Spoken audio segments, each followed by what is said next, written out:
नाही तर दुसऱ्यासाठी जगतात. स्वतःसाठी जगला तो मेला आणि दुसऱ्यासाठी जगला तरच खरा जगला, तरच खरा जगला. 12वीला ओल्ड कोर्सला काका कालेलकरांचं एक प्रकरण होतं. 2 मेणबत्त्या. स्वतःसाठी जगलास तर गेलास आणि दुसऱ्यासाठी जगलास तरच खरा जगलास, तरच खरा जगलास. त्यातले स्वर्गीय मनोहरभाईजी पटेल आज त्यांची पुण्यतिथी या ठिकाणी आपण साजरी करण्याकरिता जमलेलो आहोत. बरोबर बेटा? त्याच्या आधी सांगितलं मी तुम्हाला की जयंती आणि पुण्यतिथी कधीच सर्वांची साजरी केली जात नाही. काही service to man is service to God.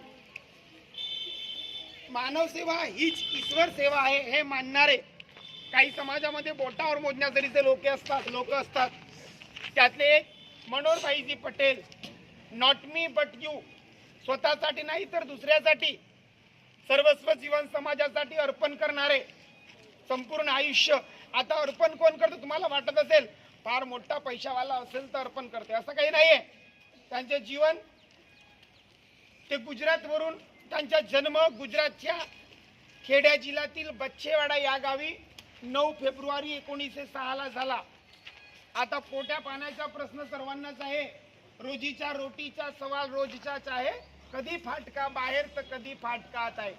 सुख आणि दुःख जीवनामध्ये चालत असतात, प्रत्येकाच्या जीवनात येतात आणि या दुःखातून जो बाहेर निघतो तो काहीतरी करतोय. प्रत्येकाच्या जीवनात आहेत सुख आणि दुःख. आता गुजरातला जन्म, आता तिथं रोजीरोटीचा सवाल होता, पोटाचा प्रश्न. ही सर्व जगामध्ये जे काही तुम्हाला धावता दिसतात ना, फक्त पोटासाठी जेवण करण्यासाठी सर्व तळफळ करत आहोत. आम्ही इथं गोंद्यावरून येतो पोटासाठी. तुम्ही शाळेत आलेत, उद्या तुम्हाला भविष्य बनवून पोटासाठी काहीतरी करायचं आहे. हे जगावर रोडवर कोणी सर्व धावत आहेत पोटासाठी. बेटा गुजरातवरून आता रोजीरोटी तिथं बरोबर नाही तर ते रोजीरोटीसाठी आपल्या मामासोबत हरगोविंद दास म्हणून जबलपूरला गेले. आता जबलपूरला गेले म्हणजे त्यांना नोकरी लागली का मास्टरची? काही त्यांना हे इंजिनियरची नोकरी लागली का? नाही.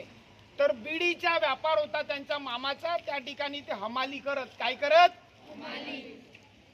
लहान छोट्याच्या कामापासून कसे वर गेले ते कल्पना करा. तिथं हमाली करत 96 रुपये वार्षिक आहे काहीतरी वार्षिक 96 रुपये वार्षिक त्यांना पैसा मिळायचा. किती रुपये? कल्पना करा. जवळजवळ बारीयाटी 96, 8 रुपये महिना, 25 पैसे रोज. कल्पना करा 25 पैसे रोज. या कामातून त्यांनी काम सुरू केलं. पण कामामध्ये लगन, जिद्द, चिकाटी. तुमच्याही कोणताच काम असेल, बाबूजीची कोणाची जयंती आणि पुण्यतिथी किंवा बाबूजीची आपण पुण्यतिथी साजरी करत आहोत, याचा अर्थ काय आहे? अर्थ काय? तुम्ही काहीतरी शिकून घ्यावं, तुम्हाला माहीत व्हावं संघर्ष काय असते, चिकाटी काय असते, जिद्दी काय असते. On success is the first step of success. Obvious हीच यशाची पहिली पायरी आहे. हे बाबूजीने आम्हाला सांगितलंय. ते कधी जीवनात कधी त्यांनी माघार घेतली नाही.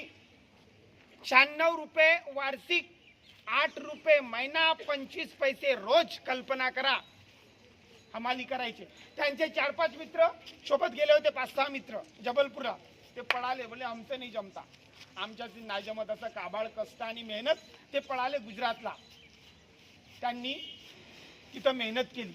मेहनत करता करता करता जबलपूरवरून त्याच्या मामाने इथं गोंदियाला सीजे टोबॅको अँड कंपनीची निर्मिती केली. इथं आता व्यापार वाढायचा आहे त्यांना. मग इथं ते गोंदियाला आले. 1918ला बहुतेक गोंदियाला आले. आता गोंदियाला आले, लहान वयातच गेले मामाकडे. गोंदियाला आले, इथं व्यापार सुरू करा. बिडीच्या हळूहळू करता करता मेहनत, लगन, जिद्द, चिकाटी सोबत होती. म्हणजे कोणत्याही कामाचा ध्यास, बेटा एकाग्रता मनात ठेवून. अर्जुनाने कसा बाण मारला माहित आहे का? माहित आहे का? अर्जुनाने त्या मासोळ्याला बाण मारला माहित आहे ना? कशामुळे? एकाग्रता, चिकाटी, कॉन्सन्ट्रेट आणि मनात असलेली क्युरिओसिटी, जिज्ञासा ज्यांच्याकडे असेल आयुष्यात कुठंच त्याला सक्सेस मिळतो, कामयाबी त्याला मिळते. समजलं का? तर इथे काम सुरू केलं करता करता आणि फक्त शिक्षण मात्र 4थी पास, शिक्षण मात्र 3री पास, 4थीला ऍडमिशन नाही झालं.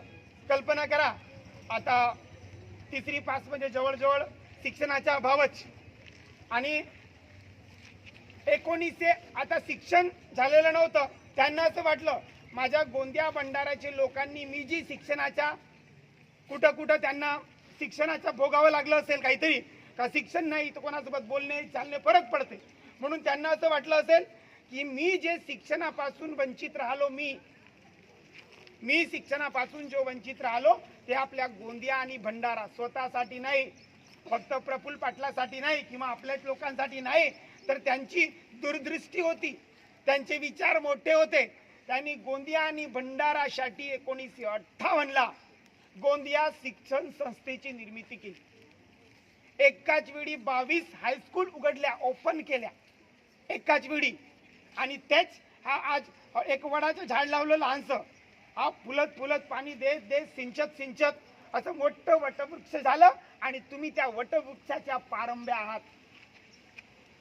आज लहानच convent, high school, junior college, senior college, engineering college आणि आज जर या ठिकाणी त्यांच्या नसेल मेडिकल कॉलेज तिथं कुडव्याला बनत आहे, त्यांच्या गव्हर्नमेंटचे कॉलेज आहे, पण त्याचं मेडिकल कॉलेज आणण्याचे श्रेय त्यांचे पुत्र आदरणीय खासदार प्रफुल्लभाईजी पटेल यांच्या हातात आहे. असं मोठं कार्य करत गेले माननीय मनोहरभाईजी पटेल. शाळा काढल्या, हळूहळू त्यांनी राजनीतीमध्ये सहभाग घेतला.